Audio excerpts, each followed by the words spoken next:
What really scared everyone is that my messages, my videos, my what I said would be taken, you know, because I'm always honest. I've always been honest. And like I said, finding out about the White Star submarines and finding out about a lot of the stuff came at great cost. Many people died. Nixon and JFK did not want this information to be let out. They did not want people to know about Lucifer White Star's house and DC building. They did not want, they wanted me dead. They wanted me to never remember who I was.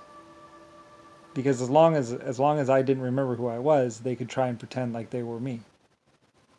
Anyway, there was lots of death surrounding, you know, that's what they were trying to withhold. That's what they were trying to keep people from knowing. That and trying to steal like the printing presses and stuff like that was the fact that they were living in Lucifer White Star's house. You know, that's who I own the White House. I built it. It used to be my old cannon site and my old mine. They built steam engines out of there and guns and tanks and stuff. And DC motors. The whole town was lit by DC light. Anyway, whatever. A lot of people would say, well, that's psycho. It's like, well, it's true. You know, you can look it up.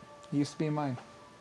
Nixon tried to withhold that information too from everyone. Tried to say that there were no secret passageways in the White House. Like, yes, there is. There's a staircase that goes downstairs down into mine.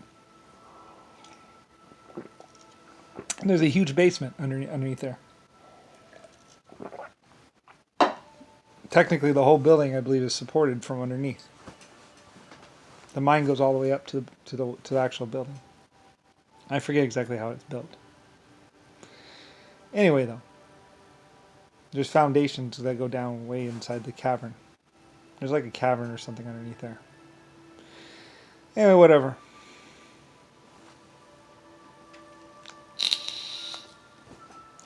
Anyway, it's something that they tried to keep secret. Is the fact that it's actually being supported from the underside. It's like a big hole under there or something like that, and like all reinforced and supported. Sits over a cavern, kind of, I think, or something like that. I forget exactly what they did.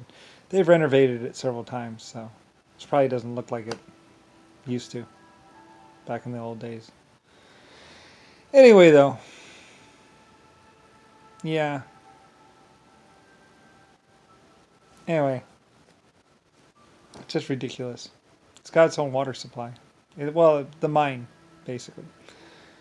Many cities would actually be, their water supplies would actually come from the mine shafts that were underneath them. The water leaks in under high pressure and then it's in there. So, because there's no more pressure in the rock than it is, because the rock forcing down makes the water be forced into the mine shafts. So they're always filling up with water. Anyway, lots of interesting mining things that I didn't know. Well, I mean, maybe I did know them. I don't know. Like I say, knowing facts and details is it's overrated. That I knew everything at one point in time. Yay, woohoo. I used it though to build and create and everything else. You know, I was an epic creator. Epic builder of civilizations and roads and everything else. Now I'm just Brian. And everyone calls me crazy. I'm still Lucifer Star. The man that proved that you could actually move mountains. Or life form that proved that you could move mountains. Yep. Nuclear experiments, all that stuff. Great big huge hydrogen bombs, thorium, all that stuff. And what's that other one? Trimium or tritanium or whatever. I forget what it was. My trimium bombs or something. When it came to radiation, I had it all. I had everything. But very carefully. Like I said, your researchers don't do you any good if they die. So, very careful research. With protective clothing and cameras. And completely safe environments. Leaded glass, lots of cameras. Nobody touches anything. It's all done by manipulating arms. Germany. We did it right. Or we didn't do it at all. That was my motto. We do it right or we don't do it at all. Period. If one person dies from doing it, then then until we know why, we don't touch it. We investigate and find out what it is, why we're dying, why people are dying. And then we play with it. Anyway, like I said, I wasn't the kind of person that would send person after person down a mine shaft to read gauges or whatever. Well, maybe if they were only going to be in there for 2 minutes or 5 minutes, but still, even then, like sometimes the radiation is really that high. Anyway, though, whatever. Usually camera. I'm the one who's like, just build a robot. Send a robot in there. You just have to make sure the electronics aren't small. It has to be big electronics, or else they break.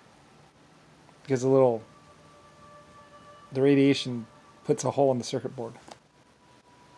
If you looked at a microscope, there would be millions of holes all throughout the robot and all throughout the circuit boards. And that's what causes them to fry. You got to use big equipment. Big vacuum tube, big everything.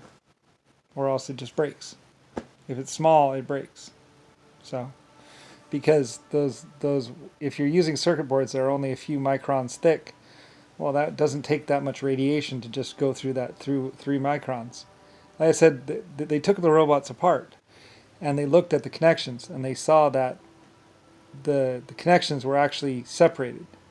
Even though they looked to the naked eye like there was one thing, when they got the electron microscope, when they got the microscope way down in there, down to nearly the what's called the very smallest level, they noticed that each circuit was slightly, they had little pinholes in them going all the way across from the radiation. That's what made the robot stop working. So radiation does that to a leaded protected robot. Just imagine what it does to your body. So anyway, like I said, even titanium cords, it would break right through them eventually. The cables would eventually get frayed and snap in high radiation environments. Radiation is not something you want to play around with.